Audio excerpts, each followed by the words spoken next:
Hi అండి. ఇవాళ ఒకటి చెప్పాలనుకుంటున్నాను. అదేంటో తెలుసా? మనిషి చాలా హ్యాపీగా ఉండాలంటే ఏం చేయాలో చెప్పండి? మీకు తెలుసా? నేను చెప్పనా? ప్రకృతికి చాలా దగ్గరగా ఉంటే హ్యాపీగా ఉండొచ్చండి. సాడ్‌గా ఉండాలంటే కూడా చెప్తాను. మీరు ఫీల్ కానండి. ఏంటో తెలుసా? సాడ్‌గా ఉండాలంటే మనుషులకు దగ్గరగా ఉండాలండి మరి.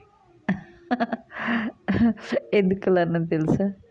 వాళ్ళు ఎప్పుడు ఏదో చెడుగానే ఆలోచిస్తుంటారు. అందుకే. అదే ప్రకృతి అయితే పచ్చగా ఉంటుంది. చక్కదనాల పూలు పూస్తాయి కలర్ కలర్‌గా. మన అవి చెడుగా మాట్లాడవు. చాలా అందంగా కనిపిస్తాయి. కానీ మనుషులే ఎందుకలా మాట్లాడతారో నాకు అర్థం కాదు.